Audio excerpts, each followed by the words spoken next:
Hey everybody, welcome back to the channel. This is Victor again with my Ioniq 5. Today's video is going to be Intro to Auto Regen.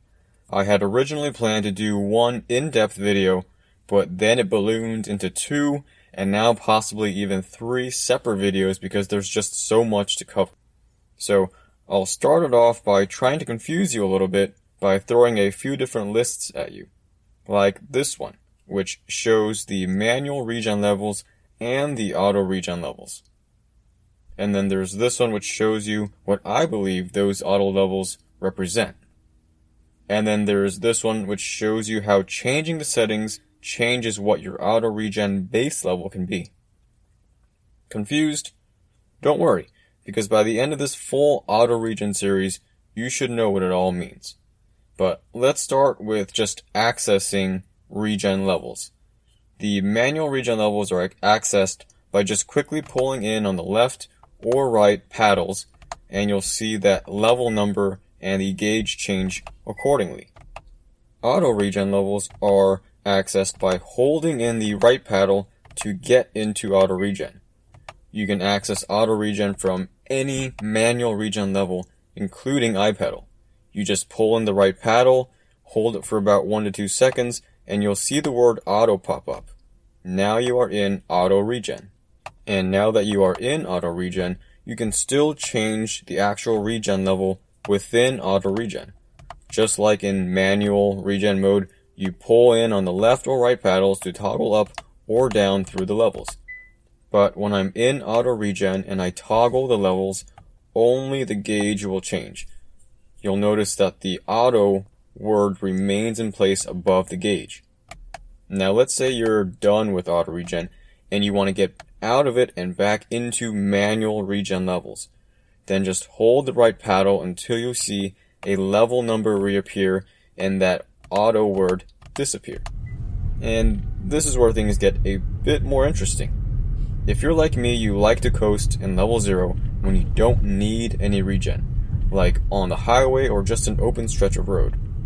Well, if you haven't accessed the hidden levels of regen, then just like me several months back, you probably already gave up on auto regen. So, let's talk about these hidden levels. I call them hidden because when I searched the owner's manual for auto regen, I really wasn't finding much. And I only stumbled upon these hidden levels randomly through a post in the Ioniq 5 forums. They are labeled under Smart Recuperation System, and here's how you get to that screen. Now, mine was set to the strong setting as default. I believe the UK market actually has different names. Instead of gentle, medium, and strong, I think it might be low, medium, or high. Now, in the strong or high setting, it's going to feel very similar to manual regen level number 1, which is why when I lifted off the accelerator originally, even with no one ahead of me, I got a decent amount of regen braking kicking in. It's because this setting is checked. Try playing around with these settings where you should feel when you lift off the accelerator pedal in auto regen with no one ahead of you. In the strong setting is what feels like manual regen level 1. Medium is going to feel slightly less than level 1. And gentle should feel very similar to level 0. But that's not where it ends. In fact, this is where things start getting even more complex. As I mentioned before, I'm having to split this topic into possibly 3 separate videos. It's super time consuming, and that's because of these lists that I've had to make. Each regen gauge here is pulled from a different photo which I had to enlarge and then crop and then stitch together so that you guys could see that tiny difference in the gauges between each setting, and then show you how it compares to the manual regen levels. So, as you can see, changing from strong and then to medium and then to gentle results in a tiny jump in the regen gauge. I mentioned that it will feel like being in level 1, and then something less than 1, and then close to level 0 if auto regen does not sense a car ahead of you. But if we were to take the photos and sandwich them between manual regen level 1 and level 0, you'll actually notice that all 3 of these settings levels actually fall perfectly in between level 1 and level 0.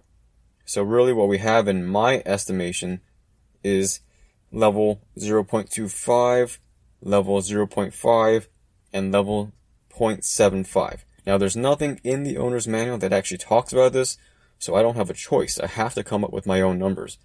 But we aren't done yet. If you remember, while in auto regen, we can still manually toggle through some levels with the paddles. You'll find that you can toggle through 4 total levels, not including max regen. Well, I want to focus on the last 3 because looking here, they match the manual regen levels 1 through 3 perfectly. So that's actually what they are in my estimation. So here are all of the auto regen levels with what I believe is their corresponding levels by number. Now I want to jump into some auto regen rules and parameters and leave the rest of the auto regen levels discussion for the part 2 video. But before doing so, I do want to clarify that you only have manual access to 4 auto regen levels while you are in auto regen. That means if you're trying to toggle the different regen levels in the auto regen setting, you only have 4 total levels that are accessible. Those last 3 are fixed. You cannot choose which 4 levels to manually toggle. You can only choose the first level. You can choose between gentle, medium, or strong. You choose one of those in combination with those 3 in the end that are fixed. So now on to some really important rules and parameters. Number 1, auto regen cancels out below 6 miles per hour. This was a huge rule that I did not understand and really caused me to dislike auto regen originally. That's because I was trying it out mostly in full stop and go situations without knowing that I needed to manually take over around 6 miles per hour. Otherwise, I would probably rear end the car in front of me. And what was happening was I would have to end up slamming on the brakes at the last minute just because I kept waiting for the auto regen system to brake for me and it wasn't. But that's because I didn't understand that it was canceling out below 6 miles per hour. Rule number 2, when auto regen is turned on, that word auto must be lit blue to show that it is active. That means that if you turn it on through the paddles, but it is grayed out, then it is not active. Usually that's the case because the car's sensors are not picking up another car ahead of you. Now, as soon as a car comes in range of the sensors, it should turn blue, that word auto. But, going back to rule number 1, if your speed dips below 6 miles per hour, that word auto will still be lit up blue because it is picking up a car in front of you. And it is technically still active, but it's being disengaged by the programming that doesn't let it operate below 6 miles per hour. So don't be fooled just because it says auto in blue. You need to pay attention, and if it dips below 6 miles per hour, you're on your own. Rule number 3, this is a spoiler alert for that next video. Auto regen cannot access any regen level higher than manual regen level number 3. So, what that means is, if the car ahead of you slams on the brakes or brakes very aggressively, you may need to intervene and slam on the brakes yourself, because your car may not have enough distance to stop you on its own using auto regen, which maxes out at level 3. So if you want a more autonomous driving experience, you probably should just use HDA's adaptive cruise control, because that system can access max regen without any driver input from you and can bring you to a complete stop, which, as we know from rule number 2, auto regen cannot do. Auto regen cannot bring you to a full stop because it cannot access max regen on its own. So anyways, there is still so much to cover about this auto regen system. I'm hoping though that I did help to answer some questions, as well as get you interested in trying out or learning more about the auto regen system. I use it every day now, in addition to manually switching between the manual regen levels using the paddles. I really enjoy it because it's an additional driving style for me. I live in the city, but I have back roads. I have city traffic lights and stop signs. I have highways that are often congested, but other times can be clear. So I come across all of these different types of traffic and congestion conditions, sometimes in a single commute. So having options for multiple driving styles and braking styles lets me drive comfortably no matter what pops up. Sometimes manual regen is tiring or just takes too much concentration to execute well and efficiently. Then other times HDA's adaptive cruise feels like it can't sense far enough and I want to take over control, but at the same time I don't want full control. So a good example is being on a work call while navigating through medium traffic conditions on the highway. I can't fully concentrate on doing manual regen, but I also don't want to stick it in iPedal or one specific level. I could turn on HDA, but again, I feel like it reacts a little slow for my liking in these medium traffic conditions unless I leave a huge distance between myself and the car ahead.